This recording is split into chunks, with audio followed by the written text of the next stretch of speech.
5, 4, 3, 2, 1. Welcome to the Soul Summit podcast. I'm your host, Courtney Levesque. I'm here to bridge the gap for women in the outdoors, build a community of adventure junkies, and roll out your weekly dose of positive vibes. With almost 2 decades in the health and fitness world and an untamable passion for hunting and the outdoors, my mission is to help you live a bucket list life and move boldly in the direction of your dreams. Meet us here weekly as I connect with like-minded men and women to discuss health and mindset, accountability, life and entrepreneurship, as well as all things hunting and epic untold stories.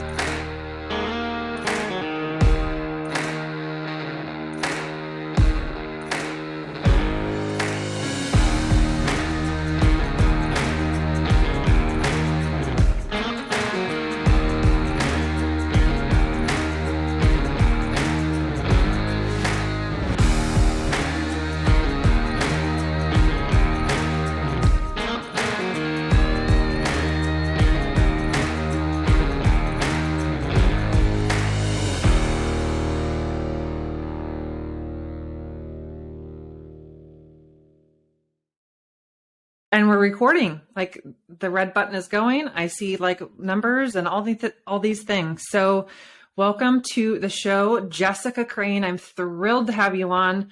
I'm kind of laughing this morning because we're just like winging it. I'm trying a whole new program. So hopefully this goes through well. But it's nice because in the past, I have not done video very often with my podcast. So it's nice to be able to see your face and to talk to you. We haven't really talked a ton since Alaska, which we're going to get into today. But welcome to the show and just give us a little glimpse of who Jessica Crane is. Well, I'm happy to be here. Thanks for having me. So I'm 26 years old. I live in Prineville, Oregon. And actually, me and my husband both live here. We're both really into the outdoors, into fitness. We love always being just active and going. Very, very busy people. And within the last couple of years, I got into videography and not as much photos, but a lot of videos and kind of taking that passion and running with it. My husband has done it in the past. He does more photos. I do more videos. So we kind of go off of each other on that. And yeah, gonna kind of keep going with this and tell our story. So what inspired you guys to start filming? I mean, obviously you have a passion for the outdoors, you love being outside and it's beautiful and all the things, but what inspired you to put a camera in your hand and try to capture it in that way? The emotion. I feel that it used to be so much about the kill shot and just like capturing that moment of hunting. There's so much more moments than that. And when you have a camera in your hand and you're standing on the outside to catch that raw emotion, you see it with your eyes, and not very many people get to experience that. So it's the fact of sharing it with people and sharing that there's more to hunting than just the kill shot. And there's the camaraderie, there's the just moments that you do not catch anywhere else except for in that. What have been some of the challenges for you guys as far as trying to capture that? One of the questions that I have, and I think I could echo this for maybe some of the listeners, but, I think there are moments where capturing what you're doing, how you're doing it, where you're at, can almost take away from the experience in that moment. Of course, you have the added benefit of after that time, right? When you're there in the present moment, you get to go back through that. You have the videos, you have the pictures, you have all that stuff. So it does add to it. But how do you kind of keep yourself in your lane with staying in the present time and getting to enjoy where you are, but also being able to capture that? So I've had this comment actually a lot of, man, you're not getting to enjoy the hunt. You're not getting to do any of that. Yeah, I am. Like, just to be there, and I'm still seeing the same thing I am through the lens. I'm still soaking it, every bit of it in.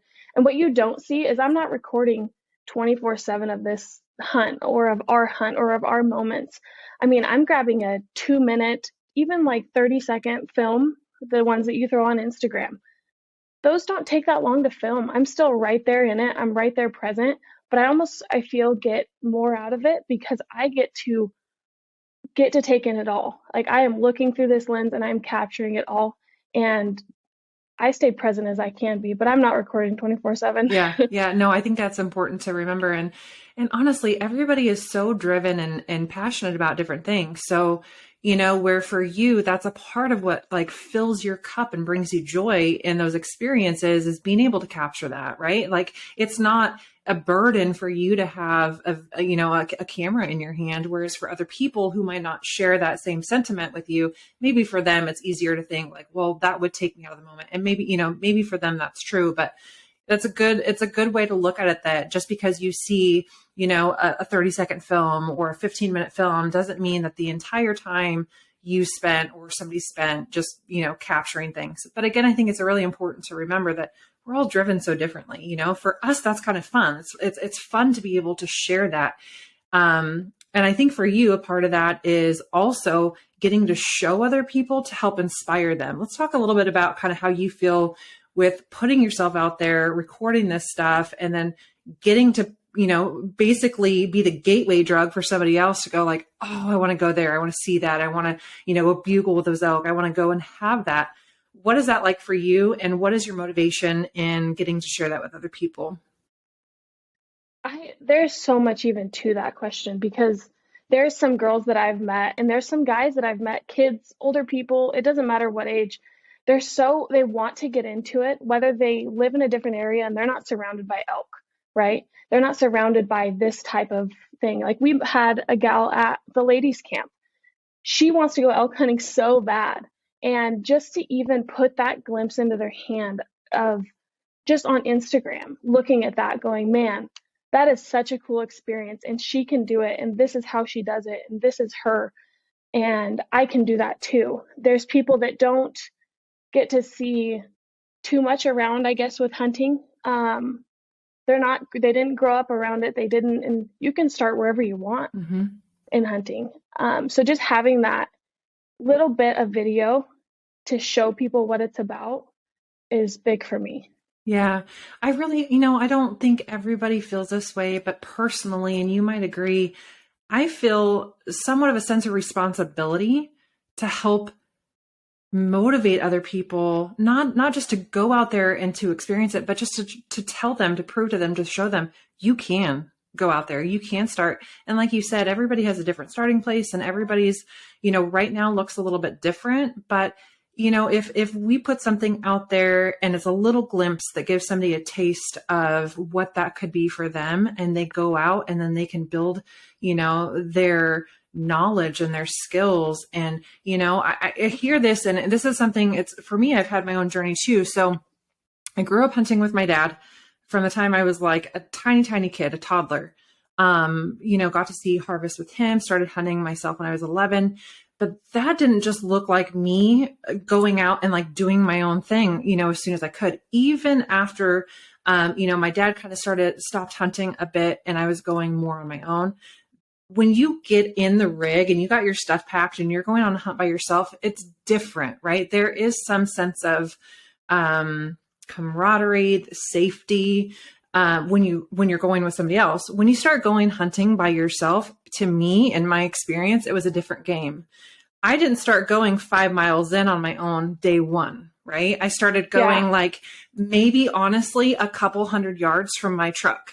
And then I'm like, okay. And then I built on that. And so I think some people get a little bit intimidated about like, how do I do this? How do I go hunt by myself if I don't have a partner, a dad, anybody else to give me that mentorship? What kind of advice do you have for somebody who's in that boat right now going, gosh, I love what you're doing. You have inspired me to get out, but I just don't know really how to do it, feel safe or comfortable doing it. Yeah, I think your first step is if you are, a lot of people who reach out, I guess to me would be through social media. Reach out to people on social media. We're willing to chit chat about it. I mean, we're willing to talk whatever questions you got. But then just like you said, build it slow.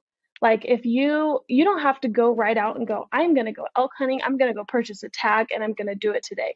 No, start out. You could go shed hunting. You start out and you could go in where you could still see your pickup. Build up to that. Then get to where you're just past seeing your pickup.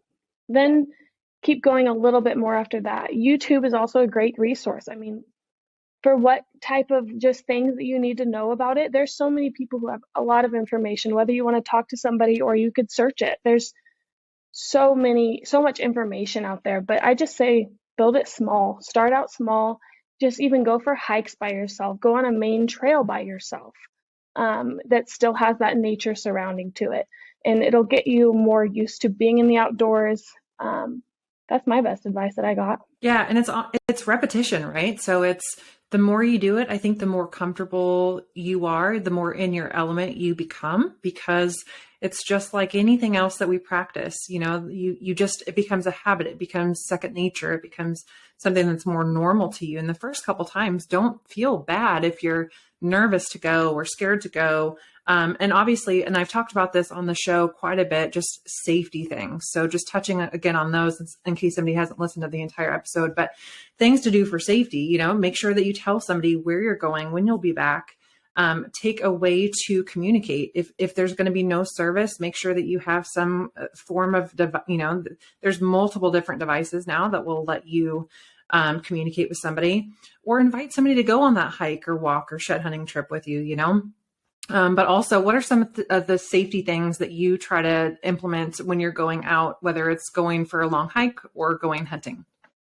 I always make sure that I have Onyx maps downloaded for that area. I mean, I'm the kind of person, I get turned around. I am awful at it.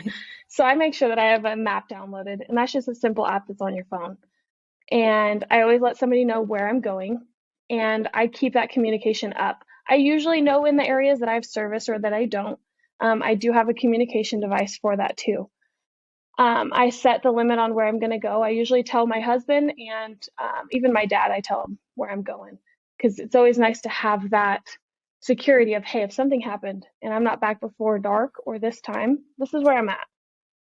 And then I always carry a sidearm anywhere I go. I just like that protection. I think I'm more scared of people than I am animals. Yeah, for sure. So I like to have that sense of security. Definitely.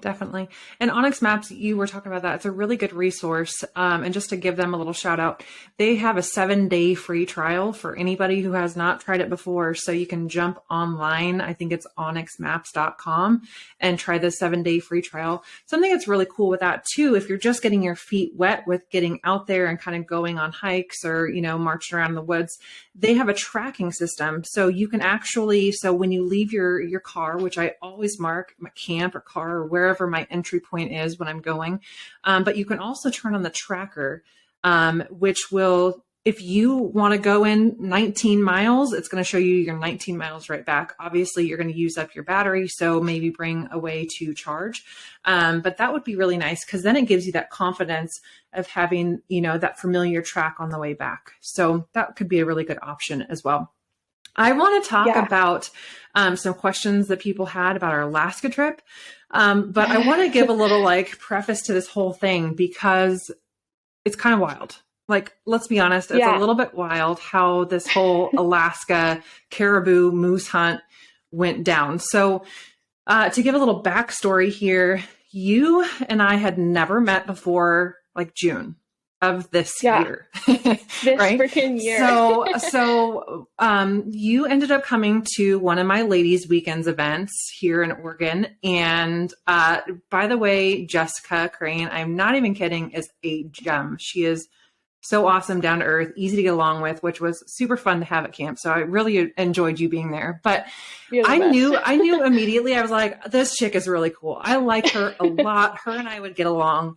And so you came to the first camp of this year, and then you ended up coming back to the second camp and were able to film some of that and get some of the ladies' stories and just did some really cool things with that.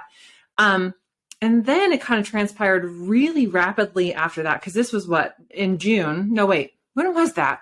It was August. So this was the August camp. So we're looking at August 13th. Yeah. And I had a trip planned. So Dustin and I drew caribou tags, pretty decent caribou tags in Alaska.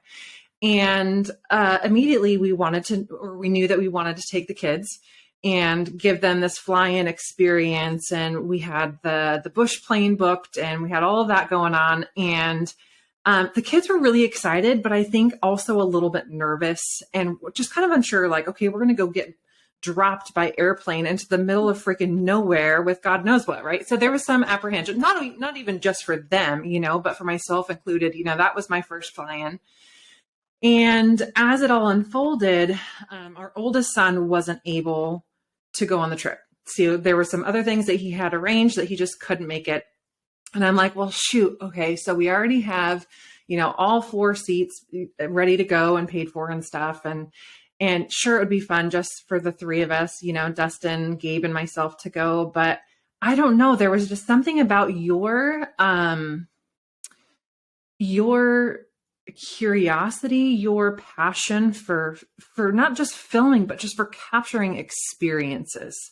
And I like, not even jokingly, but just kind of like testing the waters. I sent you a text message and I can't remember the exact words, but I was like, so what about, like, would you be interested in going to Alaska on a fly-in hunt? And I think you said, I don't know if you're kidding or not, but definitely interested, so like, that is yes. So you took this huge leap of faith, and knowing this girl for very limited amounts of time, right? We spent 2 weekends together, chit-chatted here and there. So, when you think about putting yourself into elements with somebody, and we can talk about this a little bit more in depth too, you got to have some kind of a trust with this person. One, are they a douchebag or not, right? But 2, like, safety wise, do they handle their firearms the right way? Are we going to get into, do they know how to read the elements? Do they know how to read the sign? So talk to me. Let's, like, rewind now that we've got this story out here. And so when I sent you that text message and said, like, hey, so what about this fly-in to Alaska? Where did your, like, mind and heart and all the things go at that point?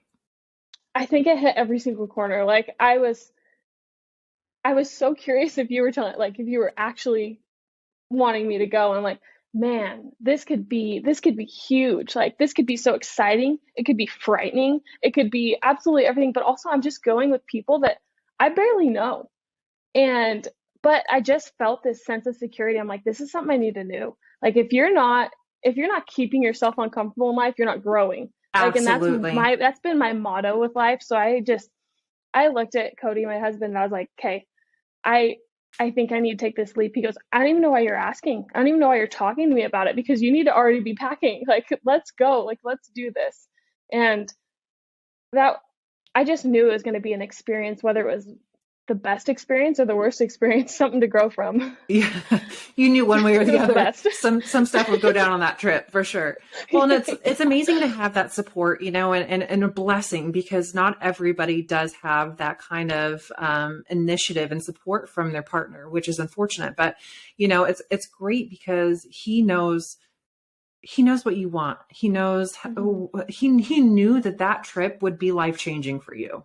So kudos to Cody for just having having your back, and knowing that you were about to do something that would probably change at least your perspective. So, expectations too are hard. Either sometimes you can be so overthinking in a moment that you are dissecting everything before it's happened. What's going to go wrong, what will go wrong, what will it look like, feel like, be like, all of the things. There's so many layers to figuring out our expectation for something. And I remember, because you and I text back and forth several times before the trip, obviously, like, gear, making sure that we have everything that we want to going into that trip, which was a little bit different because we got to pack according to a fly-in and not just a pack-in, which was great. So we got to take a few more of the luxury items. But texting back and forth with you. And I remember at one point I said, like, what are you thinking? Like, what are your expectations for this trip? And I remember distinctly you said, I don't even know what to expect. So, like, no, at all. Yeah. So backstory, and I'm going to make this really short. So my very first trip to Alaska ever was on a total whim with a girl named Gina Shively. She is somebody that I knew, again, from online. Her and I worked together with Wilderness Athlete doing some collaborative projects. And I really only knew her for a couple years online, but a couple years, not a couple months, right? So I have a little more from her. So I ended up going up to visit her in Anchorage. Her and I went out on a hike and we just, like, had, like, a long weekend together. And kind of out of nowhere, she was talking about this sheep trip that she was going to go on. She was going to do a girls' sheep trip.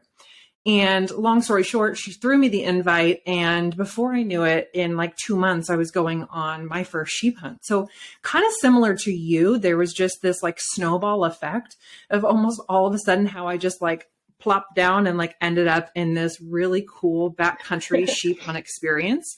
But I remember, so when you said distinctly, I don't have any expectations, I remember the exact same feeling going into that. So yes, I've seen sheep hunts. I've watched videos. I've seen pictures. I've seen the terrain, you know, from just what other people have captured. But and I do usually have expectations of things. My mind, it was like I was just looking at a blank slate. Like there was nothing there. I couldn't envision how it was going to go down, how the hike would feel, what the weather would be like, what the outcome would be. So I totally feel you in that. Like the slate was it was like a blank canvas, right? Yeah. So going from no expectations to showing up at the airport at Ride Air to jump on the bush plane, go. Wow. So, I mean, right before I had no expectations because I was watching these YouTube videos of people going on these types of hunts. Every single one of them was different. And ours was even different from theirs. Like you can't have an expectation of it. My heart was racing. I mean, I had some tears of joy and tears of sadness leaving here, but knowing where I'm going. And getting on that plane, I just couldn't, my mind was racing the entire time. Once I got on that plane, I was like, man, I guess commercial planes, like to me, are a lot worse than how the bush plane was. Like I was more scared for commercial plane than the bush plane. But going into that and then seeing you guys, I'm like, oh, this is it. Seeing you guys show up at the or at the airport in Fairbanks, I was like, yes, this is it. This is awesome.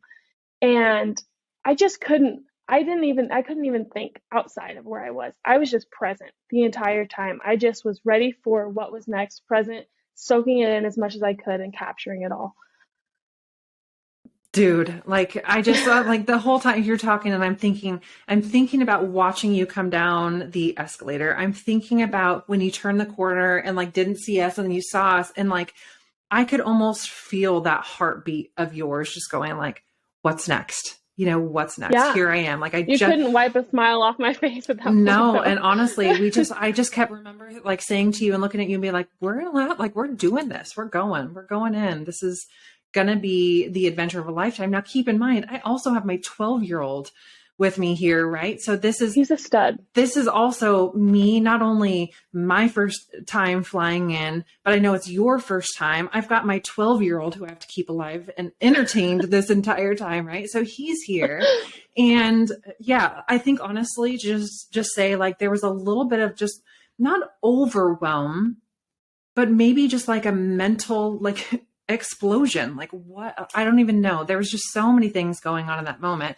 And then we walk out and I let you know that we are going to jump in the back of this U-Haul van, which probably isn't legal, but oh well. And because there was no rental cars. So Fairbanks was like on a shortage of having rental cars. And so we improvised, which most hunters do, right? We just got resourceful. And thankfully we had a blow up couch and we just winged it. And honestly, from that moment forward, it was almost like any of the nerves just kind of dissipated because I'm like, if this is all just going to unfold how it is, it's going to be memories that we will never forget. So we had a couple days in Fairbanks and then we ended up meeting up like on the second day and we headed to the airport. And it was like, I don't know if you felt this way, but I was like, this is it.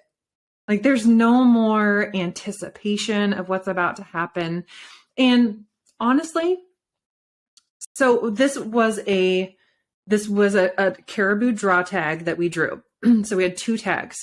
But you could also, so in Alaska, I'm a non-resident, Dustin's a resident. I could buy a moose tag for this area because it was a general area. And then I could use that to harvest my caribou if I wanted. So I didn't have to buy the caribou and the moose. I just bought the moose and then I could shoot a caribou in its place, or I could shoot a moose if we saw it. for me, as somebody who is, paying the money as a non-resident to come in, that to me, that $200 or whatever it was more was worth it, because it gave me, dual opportunity. If the caribou aren't there, which as they are like a migratory herd animal, it could be feast or famine, right? You can find some here or there, but if you don't find them, they could, not be there for a while. They might not come through there at all.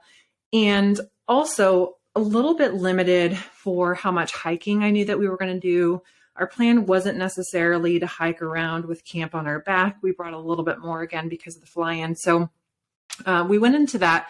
Originally, my whole time planning from February 19th, when we got notification that we got this permit, to when we left in whenever it was, September, the whole time I just kept thinking caribou hunting, caribou hunting, caribou hunting. And it wasn't until like that week leading up, and then when we got there and I bought that, I was like, oh, we might actually be moose hunting too. Like this could be anything. So it was a little bit crazy in preparing for that.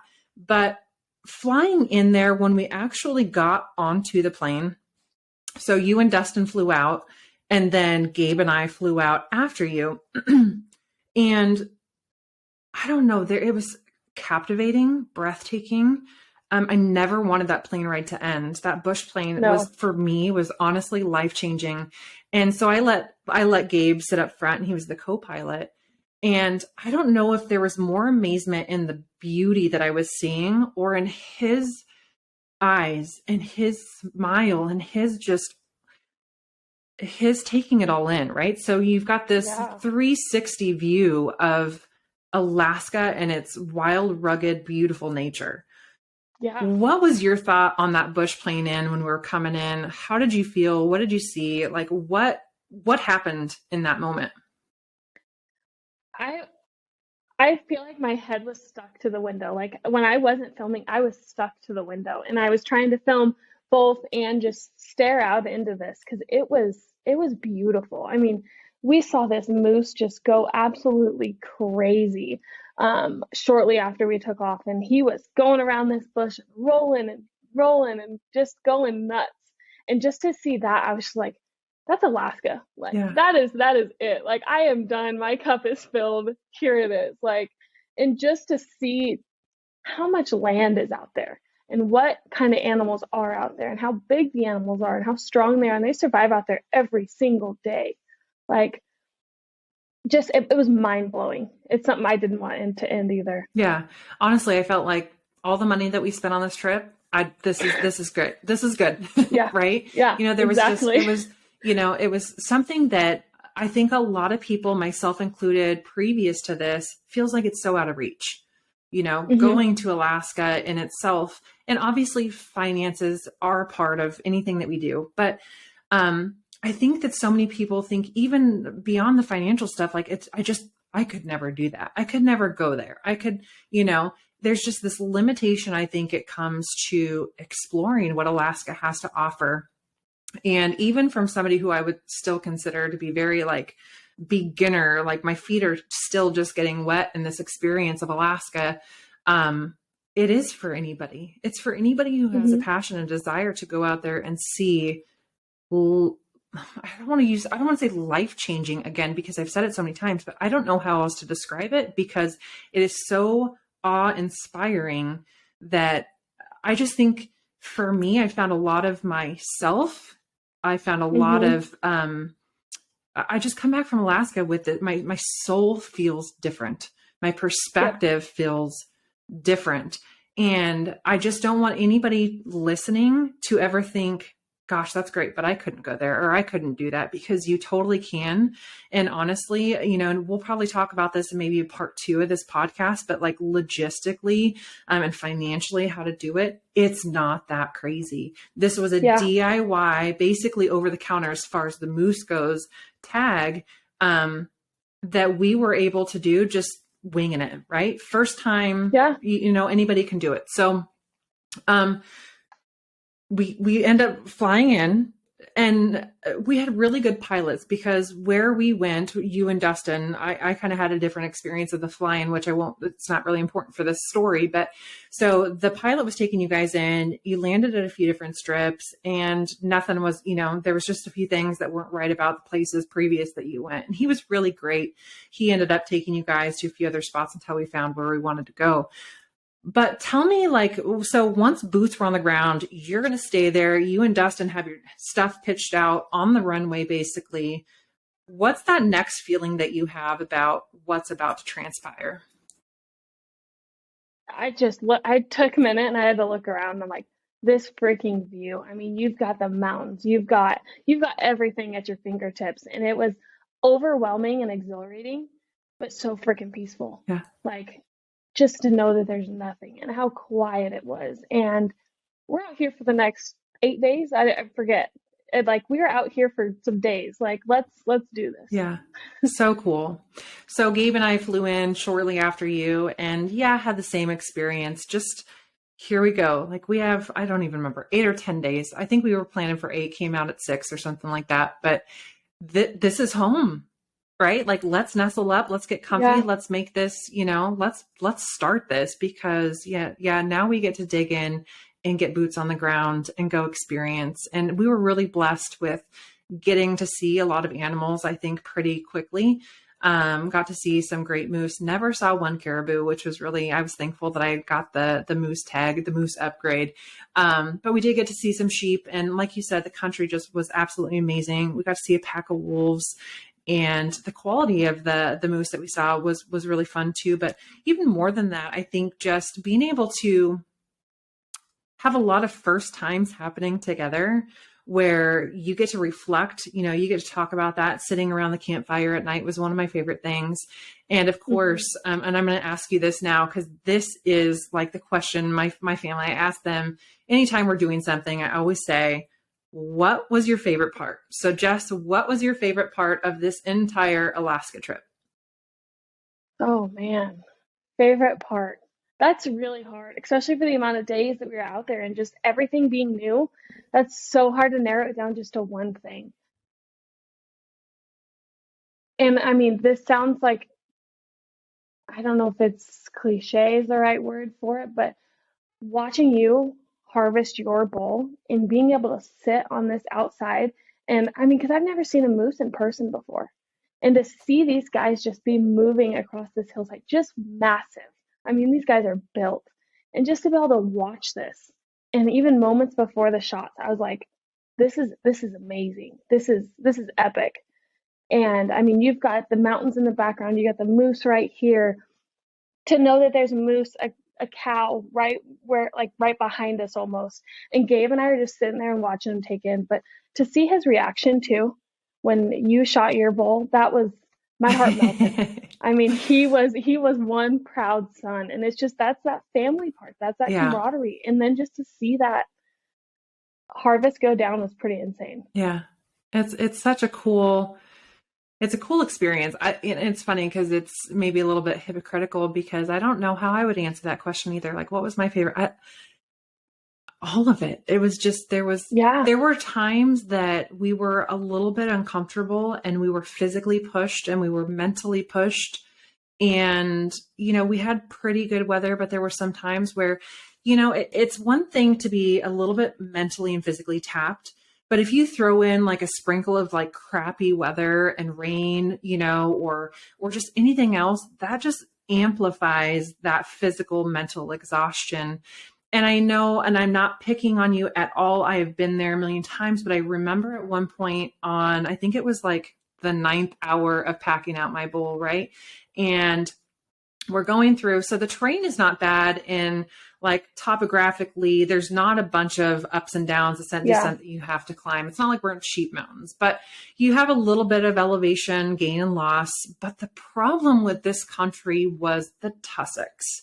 And for people that don't know what tussocks are, they're like, if I were to describe it, I would say if Dr. Seuss made some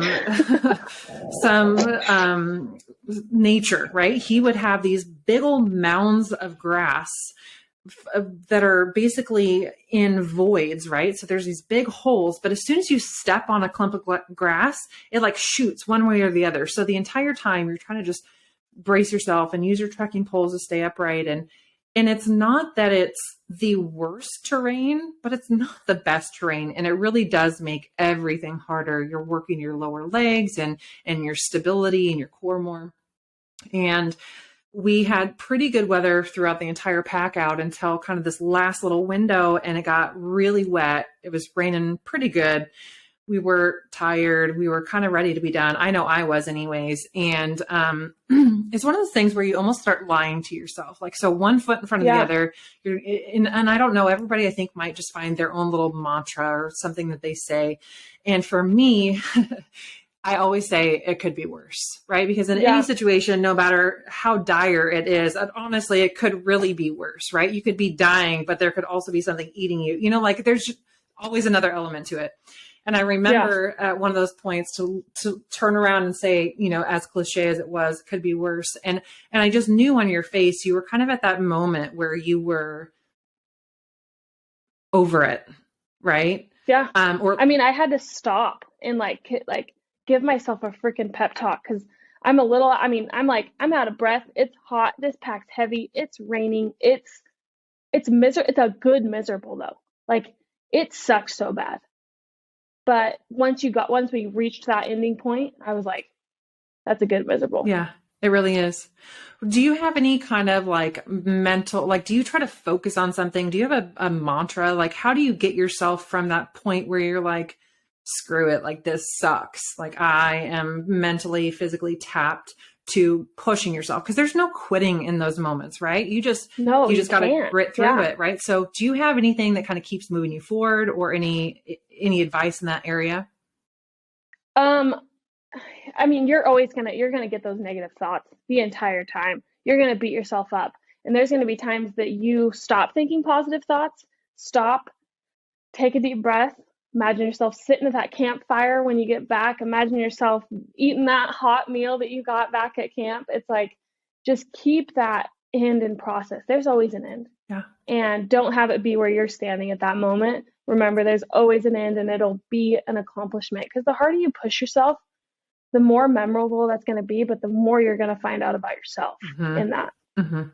But I mean, I was at the point I had to stop and I had to take a deep breath and I was almost in tears. I was just like, dude, we have to do this like 4 more times and we have to go across this. And you didn't know whether you'd end up in a puddle that was above your knee, right, or if you were going to have maybe a solid step. And it was hard mentally, more than physically. It was so mental. Mm-hmm.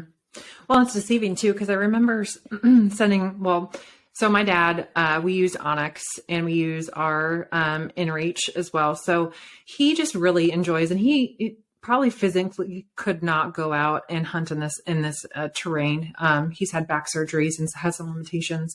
So he really enjoys getting to live what I say vicariously through our hunts. So every night we send him a message and he's on the InReach, and then he gets on Onyx and he's looking at the terrain and he's always like, did you check water over at such and such drain? You know, he really enjoys it, which I love.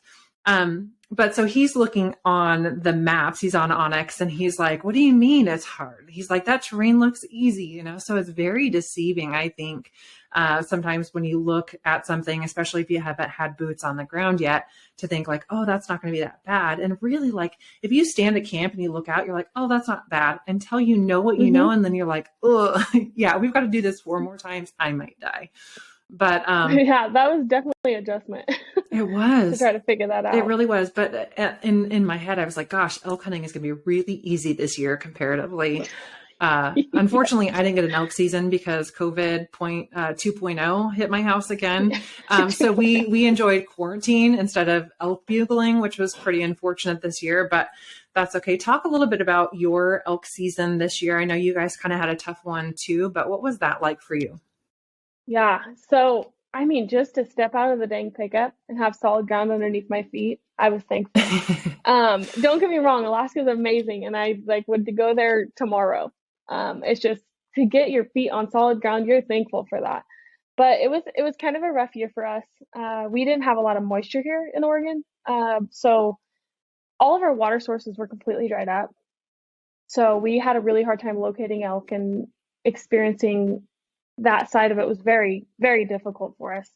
So we didn't do that hot on elk season, but it was a different perspective going from Alaska to Oregon elk hunt. It's just that's two different things, and it just Alaska opened my eyes, and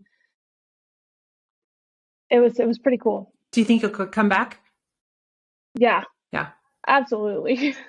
I want to take Cody there. I mean, not to get too off of subject, but just to be able to accomplish that on my own was such a big moment for me, to go without having like go to that area and not have my sidekick with me. Hmm. It was something I needed, I think, a lot, but I want to take him there and I want him to experience it. Do you feel like it's changed your level of confidence or the way that you see yourself? Absolutely. I push myself very, very hard. I have definitely worked. I used to not be very into fitness, and I have really tried within the last couple of years to really work on that. And after I went to Alaska and packed out two freaking moose, like I felt unstoppable. Like I don't care how uncomfortable you are, you can freaking make it. Your bodies can work so much harder than your mind thinks it can. Do you think you would change anything about the process? I mean, obviously you didn't have time really to get ready or prepare or change anything physically, right? In that amount of time.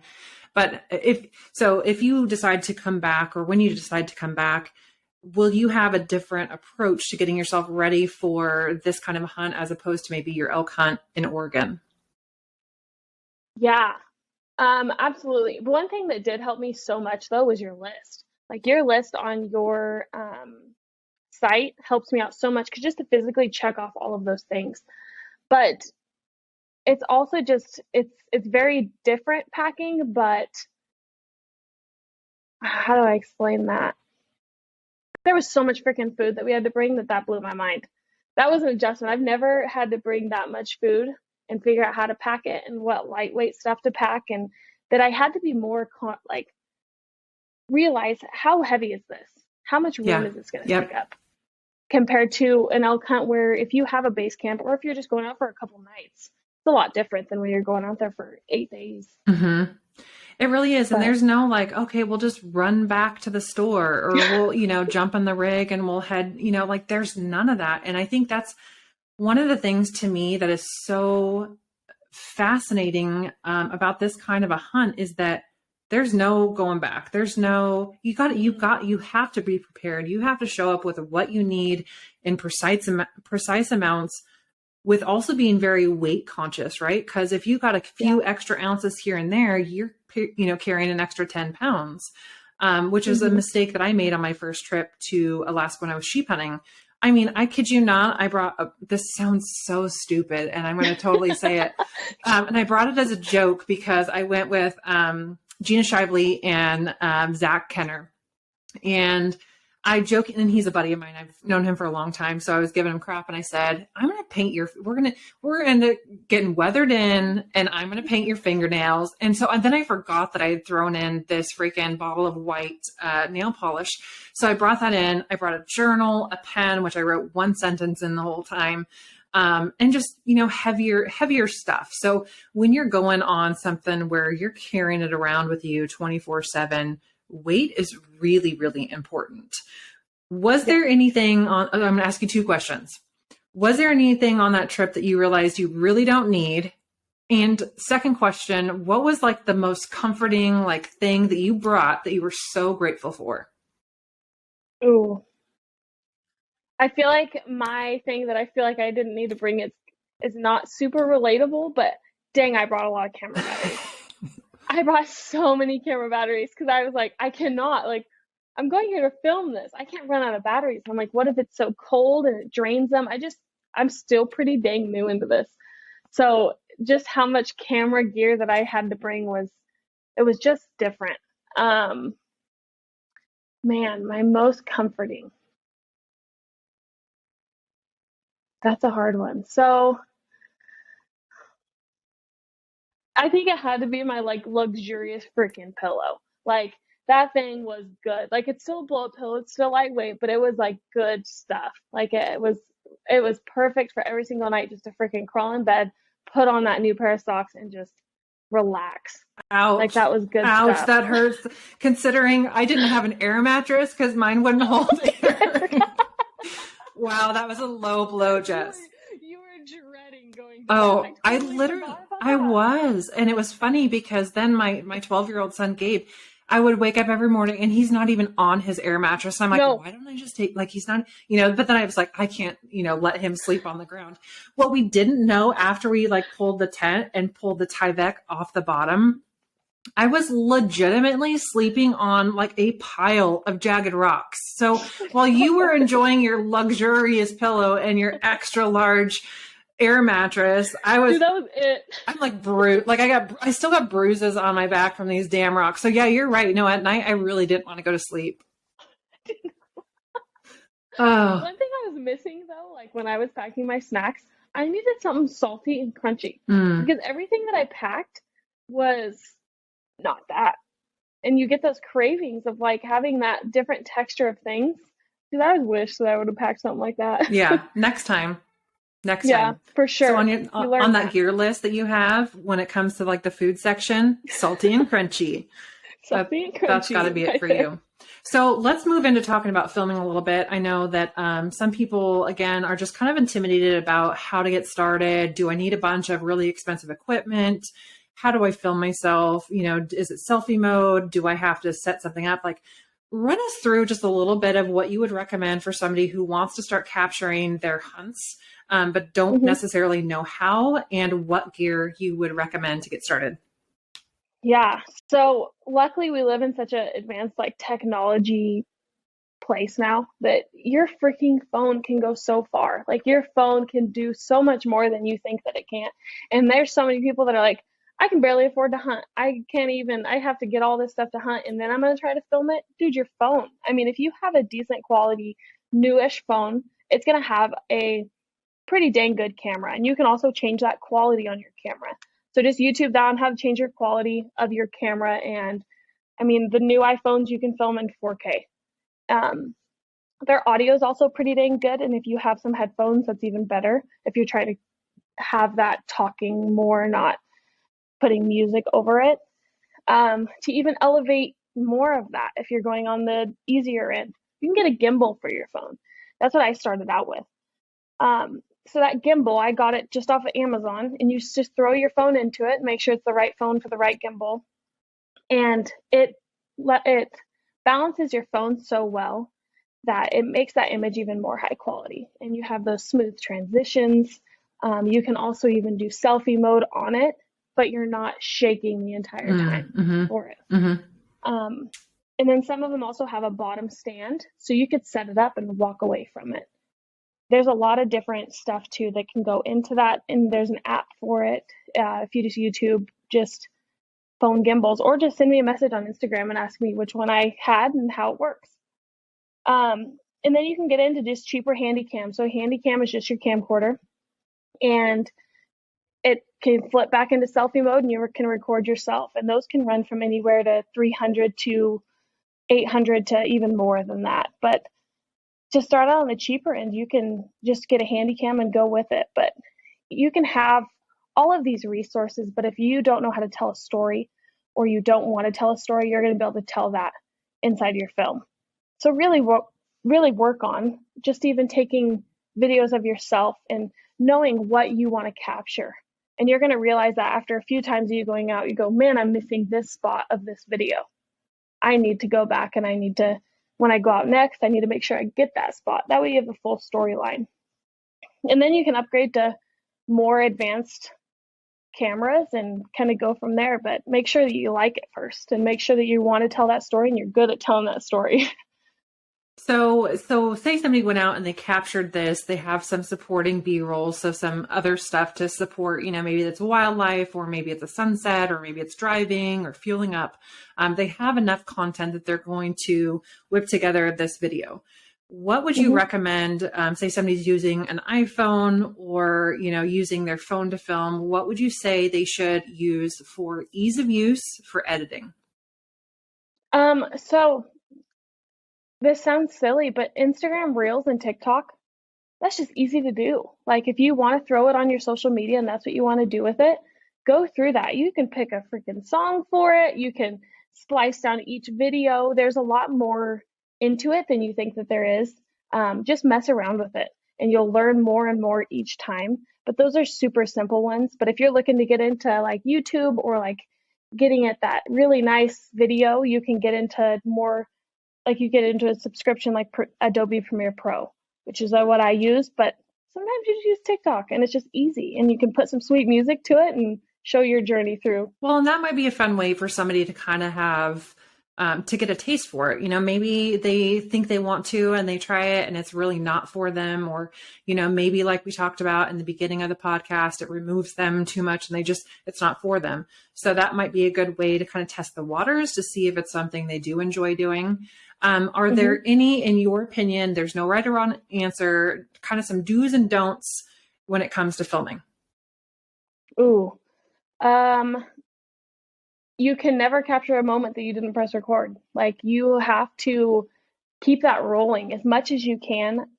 And still, I don't film 24/7. I'm not sitting here filling up all my SD cards. But you'll kind of find, okay, I need to be recording throughout this entire thing. Because what if this person says something hilarious that I can now put in this video and it's just so relative? So I would just say always be filming. What if always somebody proposes and you weren't, what I mean? Right? Dustin, you left me hanging there. Like we were done putting that freaking tag on and I turn around like, what is going on? Oh yeah. So keep rolling. Okay. Good one. Yeah. Keep rolling for sure. And you're going to learn. There's certain stuff that you're going to like when you're filming that other people aren't going to like when they're filming.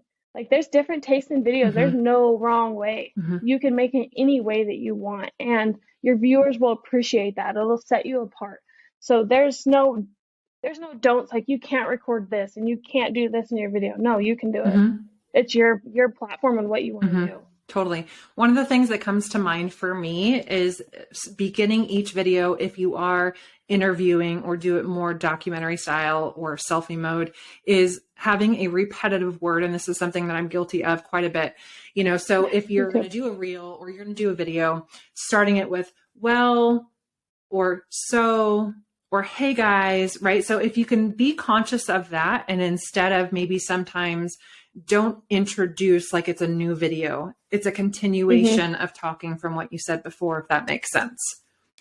Yeah, no, I totally agree with that because I catch myself doing that way more than I think that I do. Guilty. Guilty of that. And then honestly, you don't really notice it until you're playing back or you're editing. And every time you go to pop in a new segment of film, you've begun with saying the same thing. So that's something just out of personal experience, I know for sure. I have a question for you. So I'm the one that always likes to have a camera in my hand. I take pictures and videos of everything. I'm sure it drives some people crazy. A lot of it's just for me. I have a terrible memory and I selfishly just want to capture all of those things. My kids, it drives them crazy, but regardless, I'm doing it. I also sometimes selfishly want to look like I was also there. So I'm the one who likes to film, do photography, all of that stuff. My fiance could never look at his phone and that would be fine for him. What would you suggest for somebody? Would it be, what would you suggest for somebody who was not necessarily camera conscious or savvy? So if I asked Dustin like, hey, will you film this? And he does not have a mind for it, or he doesn't have the eye for it, what advice would you give to that person? So I've noticed I feel like my husband was like that too, because I'm like, man, I want to be here too. So let's go ahead and let's flip this camera this way for a little bit because I was here, or I want to remember this moment because we're guilty of not taking photos together even at certain places. But if one thing that Cody and I did for a while is I would hand him the camera and we would take a picture or a video and I'd go, okay, well, this is what we need to work on with how you film. Like, I feel like anything, if you throw it into like the rule of thirds, you have a lot better of a shot than you waited before. And that's such a simple thing to explain to people, is where they're sitting at on that camera in that rule of thirds.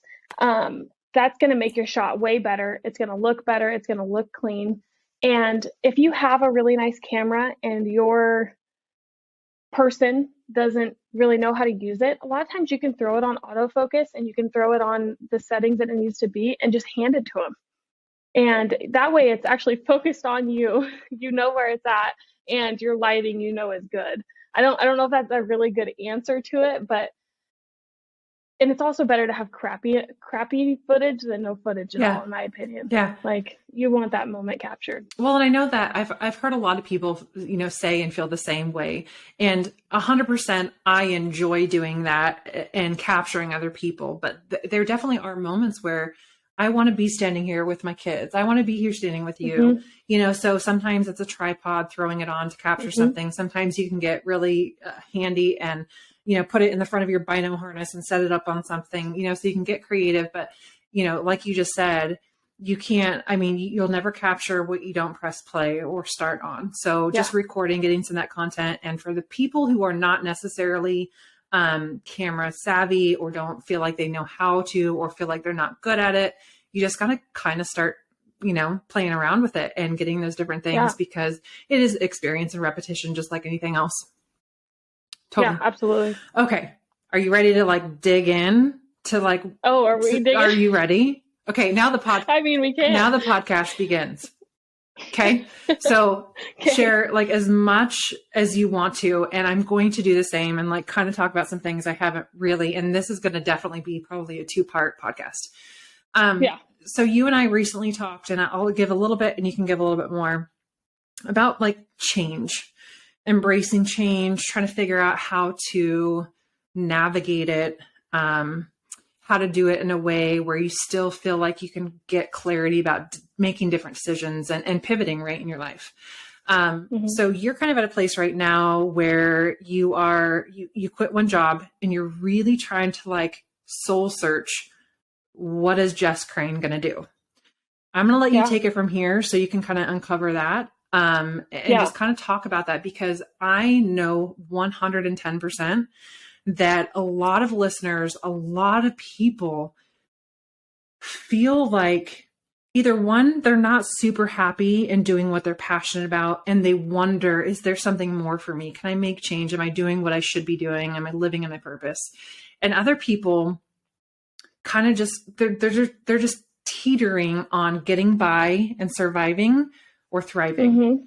Talk about what inspired your change, and then also kind of where you are now and how you're navigating that.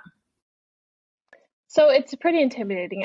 Like I said, I'm 26, and there's people that have their full-on set careers of doing their 9-to-5 jobs, and there's nothing wrong with that either. If you're passionate and you enjoy what you do, you enjoy it.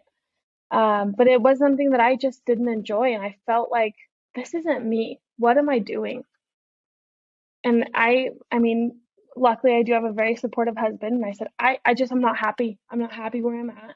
This is not fulfilling my life. This is my life that I want to take control of. And I quit the job that I was at.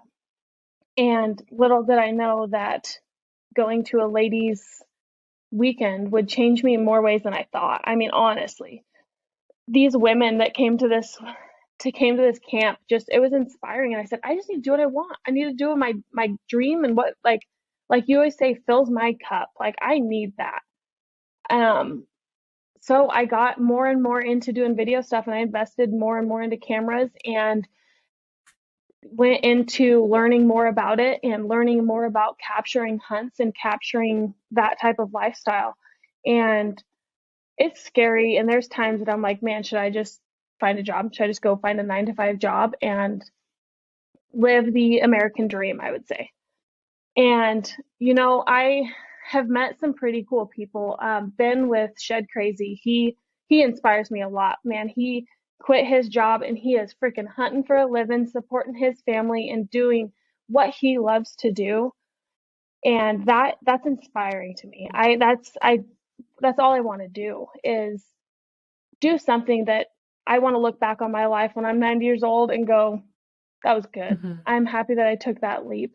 So I'm in between right now, and I've filmed a couple hunts, and I'm editing and going through them, and almost done with the Alaska hunt. So I'm pretty dang excited about that. Yeah, it's a hard place to be, and I'm inspired by your recognition that like you're not necessarily doing what you love and want to do. And Mm-hmm. that's where a lot of people's story stops, because they just Yep. continue to go hamster wheeling through that same old unhappy in their job or unfulfilled in their life. And I Mm-hmm. don't blame them, right? Yeah. Because we're all kind of fed this, you've got to have a title, Mm-hmm. your worth is connected to your productivity. Um, you got to fit in this box, in this mold. But what Yeah. happens when people are doing that and they're unhappy and they're, depressed, and they're potentially, their relationships are suffering sometimes, because if we're not happy in what we're doing, and think about it, like the average person works, something around 40 hours a week. That's a long That's a time lot of time. to be miserable. Not to Mm-hmm. mention the time coming or going or anticipating your work that you're just dreading Mm-hmm. it. So you're in this dread mode constantly. And I have a lot of respect for you, because you recognized you might be in a similar place to what I just mentioned, and that's not for you.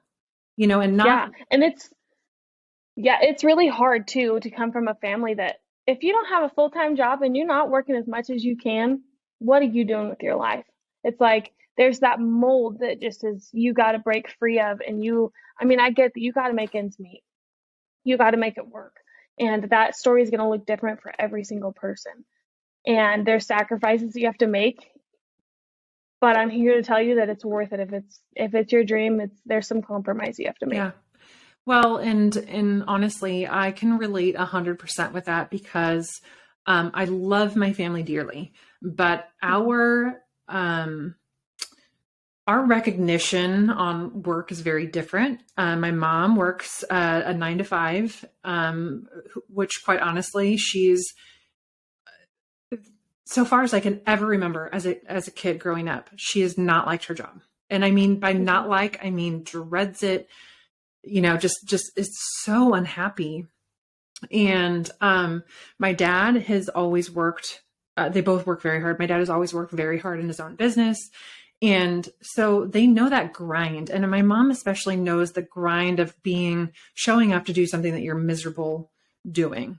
Um, and I'm not talking badly by any means, but that's been my vision. My dad's a hustler. He has his own business. He works way, way too much, to the point that at some points was really a point of contention in my family. My Mhm. mom shows up and grinds through something she doesn't like. And so I kind of teeter in and out. And I am personally in there right now. And this is not something that I've talked about publicly. And one part of me kind of like wants to like shut my mouth right now. The other part of me has to just be very vulnerable and open and honest and say, I have been in the fitness industry. I've owned a business for a long time. I've been in fitness for 20 years. I love fitness. I love my clients. I enjoy helping people achieve that. I'm also not fulfilled in my job anymore. And I haven't been for Mhm. quite some time. That is not any reflection on those clients. I've finally found that I'm not in my groove. And I don't know if you can relate, maybe if you felt this way, where you just feel like you're almost just going through the motions. You're showing up, Mhm. you're going through it, you're doing the things. But at the end of the day, the things that kind of consume your mind, or the things that you start to daydream about, are like the polar opposite of where you are right now. And that's where I've been. And to speak back to what you said, you recognize that you weren't there and you knew it wasn't going to be easy. And from our recent conversations, it's still probably not that easy, right? Kind of Yeah. wondering where you're supposed to be. Mhm. How are you getting through that? And like, what action steps, if any, are you taking to kind of help move yourself forward, even if it's just a quarter inch at a time? So, I mean, I have days that I am just not into it. I'm like, is this even worth it? What am I even doing? And those days, I have a list on my phone of like certain goals that I want to get done and why, like just even thoughts that are written down. That way I know, okay, this is why I'm doing it. This is what I want to do. And that can change. I mean, as you were saying, like with your fitness industry, at first, like there's stuff that just you love and you enjoy, but you change as a person over time. And it's okay to change your goals and to alternate your goals to fit your life because it's your life. So if you I just keep those positive things in my phone. That way I can look at them and go, oh yeah, I'm doing it because of this reason, and I have this reason and why I'm doing it. If you have a good why, you're going to get there. Totally. You totally will. I love that. And it's very true. And it goes back honestly to my fitness background, thinking about helping people with behavior and habit change. If you don't know why you're trying to achieve something different, if there's not an emotional connection to that, you're probably not going to be successful at moving the bar. And it's really true. And obviously I love that helps move you forward, and having those written down, that list of things where you can not only just look at it and read it and have the affirmation, but you can add to it, you can build, you can morph, you can change, which is something that I think has been really hard for me, figuring out if my identity is not as Courtney Levesque, the fitness coach, the personal trainer, this, fitness business owner, who am I? And is that ego? Is that tying what I do to who I am in a negative? I don't know what it is. This is me just kind of spitballing. This is where I'm at now. But I think it's important to vocalize because I feel like other people are there too. Right? Oh, absolutely. I mean, they have to. They have to be. I mean, there's people that I know in my circle that are in the same exact position, and just because it's different goals, it's still the same situation. But where I'm going to be at 10 years from now, I'm not totally positive, but I have an idea of what I want to do, and that's and I know that I've never been happier following what I want to do. That makes sense. Yeah. I like that. I think that's good. And I'm for the second time now reading Atomic Habits by James Clear, which is an incredible book. Every time I read it, it's funny because every time I read it, it's so enriching. It's like the first time that I've read it. And one of the things that he really, really just like makes a point to say is having goals, great. But having a goal, thinking about something you want to achieve, having this benchmark set for you doesn't do jack about getting you there.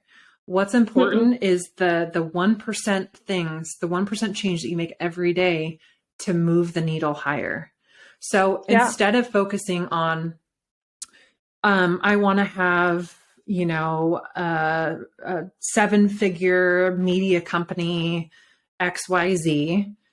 What do you do in the interim? You're going to focus on putting a camera in your hand, networking with people, doing all of those things. If you want to lose weight, if you want to save money, if you want to get married, you just have to do the actions, right? Because the goal doesn't get you any closer to achievement. It's the actions that you put in every single day. Yeah. I find checklists really help me with that. And it can be like just a broad checklist of, hey, you need to get this done today, get it done. Because a lot of these things that grow you, and I've said this a million times on here, is uncomfortable. A lot of things that you don't want to do, it's to get you to that next point. So if you have that checklist, okay, I just need to get this done. Start small, and then just you'll start moving mountains, and you'll see that progress, and you'll see yourself grow. But focus on yourself. I mean, I know that's hard for a lot of people to do, but just focus on yourself and realize that these uncomfortable tasks and goals will help you grow so much in the long run. Something that's hard for me, Jess, is that I constantly feel like there has to be validation. So for me, I'm somebody who is definitely, my self-worth is very much connected to my productivity. If I'm not hustling, and if I'm not achieving, and if I'm not constantly chasing the next thing, for me, I'm like, who am I? Like, I'm like in the corner, I'm like sweats on, hat down low. I'm like, oh, like not a good place for me. So I think sometimes too, you have to step back and go, I don't constantly have to be getting the next thing, right? Yeah. Sometimes it's just embracing, like, I don't know what the hell I'm going to be when I grow up. I'm 37. I have 2 teenage boys. And, as much as they don't know what they're going to be, I kind of don't know what I'm going to be either. But it's stuck in such this motto of you have your life figured out once you're an adult and you go to work from 9 to 5. There's still nothing wrong with that. Not talking Right. bad about it, but there's such this structure, and people get lost when they're like, that doesn't make me happy. Mm-hmm. And when you step outside of that zone, it's like people don't realize that there's jobs outside of that. Mm-hmm. Mm-hmm. And you can create things. And I said this to you the other day because you and I were talking about kind of a concept and idea. And your reply back was, I don't know. I'm not in, I'm not out. I just don't know what I want. And I said it as much for you in that text message as I said it for myself. What you want to do or be or become doesn't have to have a title. It doesn't have to already be written. It doesn't have to have parameters where you just fit perfectly into this little box, right? We get to create what we are and what we do and what we become. And that might sound very millennial. But I think honestly, if I can fully embrace that mentality, I get to find more enjoy being present in what I'm doing now and not worried about doing enough or moving in the right direction. Yeah. I see that. I totally see that. But just every time I talk to you about this stuff, it gets my mind rolling, and I hope that people listening, it gets them thinking of, what am I doing? Where do I want to be? And what are my future plans? And where do I want to go? And even if you don't know, I mean, we were just talking about this. It's like, you can't even if you don't have a for sure set plan on every single part that you want to do, just roll with it, brainstorm with it. Mm-hmm. Yeah. And don't allow your self-worth to be interlaced with your current level of productivity. I'm not saying put your feet up and don't do nothing. I'm saying work for it, but I'm saying don't allow yourself to feel bad about who you are and where you're at if you just don't know yet. Right? Yeah. Because there's not a, I was thinking about this too the other day. This is just me rambling and thinking out loud that, I think a lot of us wait for the right time. When's the right time to buy a house? When's the right time to have a baby? When's the right time to start a business? When's the right time to leave my 9 to 5? And, as cliche as it is, again, we get stuck never making change or overthinking everything or becoming so full of anxiety because we're constantly trying to, when's the right time to jump in, right? Maybe there isn't a right time. Maybe there's never going to be. Maybe there's a better time, but maybe there's not a right time. No, I mean, I'm just a broken record. Everything's going to be uncomfortable. Like, you're going to be like, oh, I'm waiting for this comfortable time for me to have this right time to get in there and it'll just work out so great. No, like, there's not a right time. It's going to be hard. It's going to suck at times, but then there's going to be times you sit back and go, yes, I did this. I stepped outside of my comfort zone and I created the life that I wanted. And eventually you'll sit back and go, I did it. Honestly, I thought this morning you were going to be sitting in your closet with a blanket over your head, right?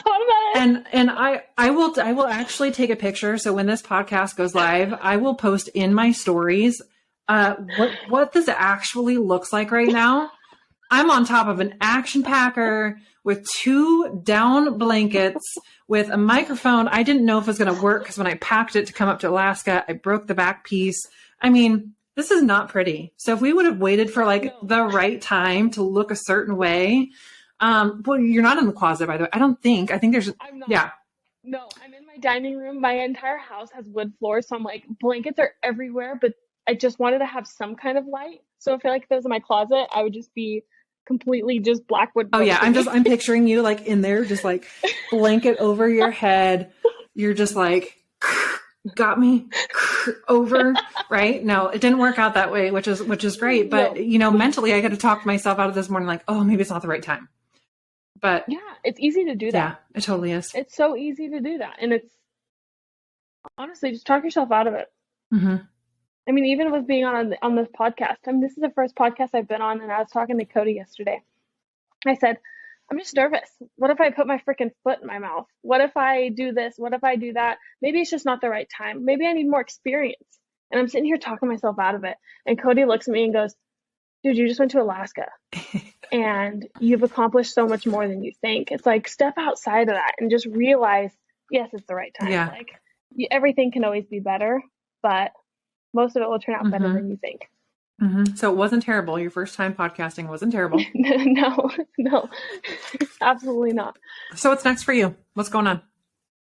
I am editing like crazy. So when I'm home, I am editing. I'm either at a coffee shop or I'm at home and trying to get that stuff done, trying to learn a lot about it too.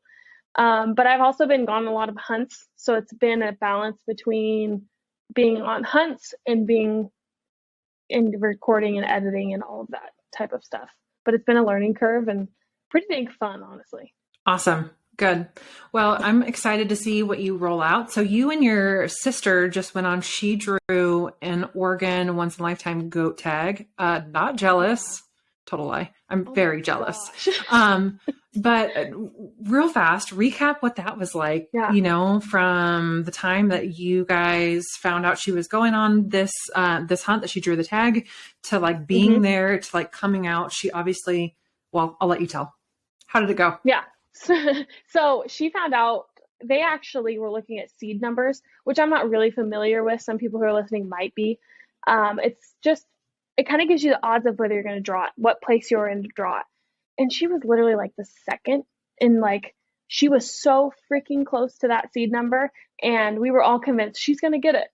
And I remember waking up in the morning, and it was like 4 o'clock in the morning. I text her because I know tags were out. And I was like, did you get it? And she goes, oh my gosh, I got it. She turned around and she said she woke up her husband, and they were both just freaking out and just shocked, but also excited because they kind of knew it was coming a little bit. They just weren't 100%.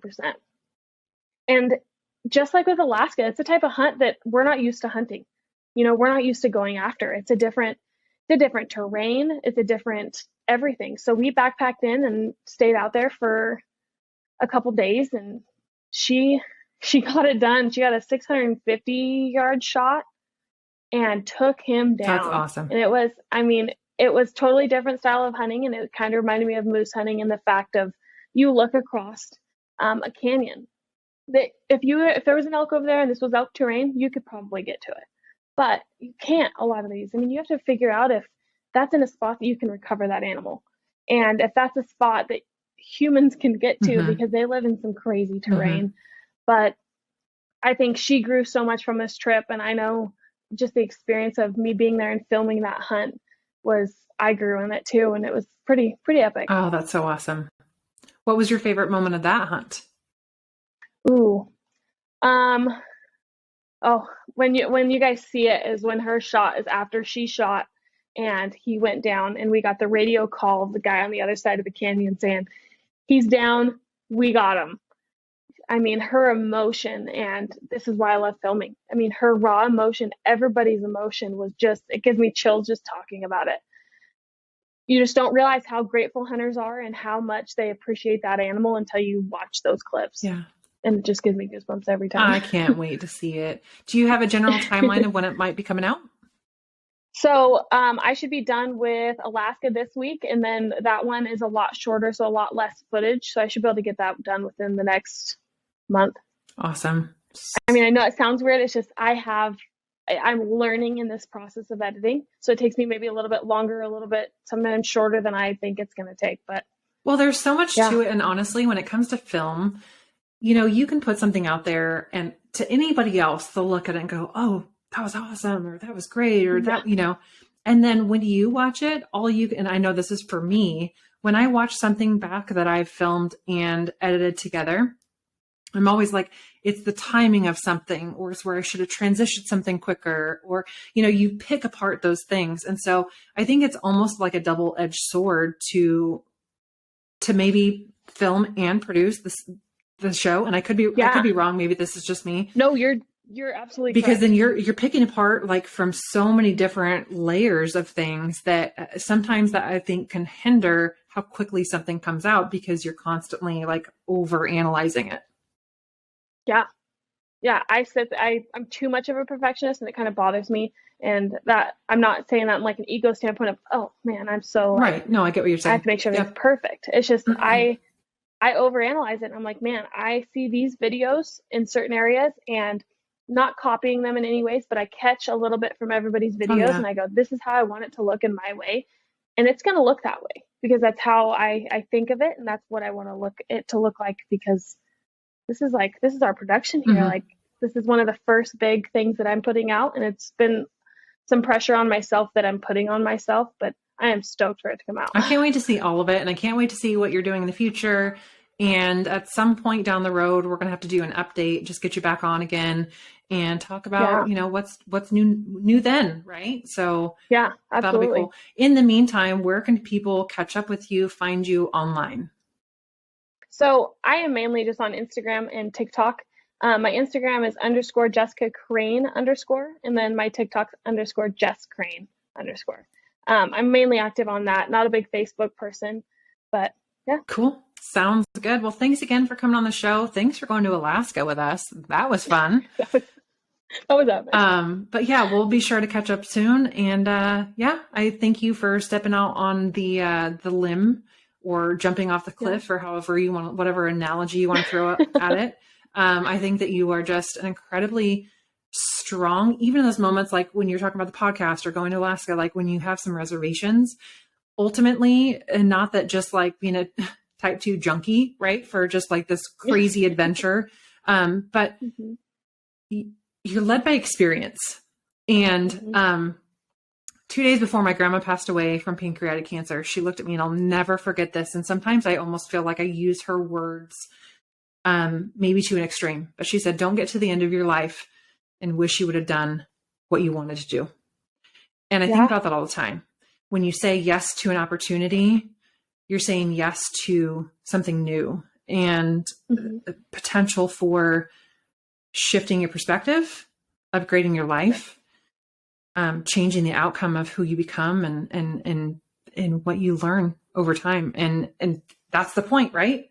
The point to life Yeah. is that we get to enjoy it and we get to be, for me, I'm going to be more present. That's my thing. I woke up with this song in my head this morning out of absolutely nowhere. And I played it as I was having my coffee and I was crying like a little baby. And I thought, that's it. I just got to be more present because I don't know what I'm doing right now. Other than right here, I'm getting to talk to my friend Jess and hopefully inspire a couple people along the way. Yeah, I so agree. And just with trying new things and getting out and doing new things, I struggle when I don't know what I'm doing. I'd struggle when something's brand new. And this year has really proven to me and myself that doing new things is scary, but it's also very beneficial in your life. And it's okay to not know what you're doing, and it's okay to be vulnerable in not knowing what you're doing. And that's fine. And that's something I've struggled with, but I'm kind of overcoming this year. Dude, that's hard. And I can so feel that. I mean, honestly, I was the girl and I transferred into a tiny, not a small, but a tiny high school where everybody else had been established and had gone most of their lives. And I was the girl who was picked on and made fun of and bullied a ton. And when it came to choosing teams or getting together in projects or finding groups, guess who was always last? Me. So being vulnerable is something I've learned to try to mask. I've tried to learn to overcome it. And, I think for somebody who's been in that experience, it is really uncomfortable to do something new for the first time because there's no control about how you'll feel or how you'll look or if you'll mess it up or if you'll do it right.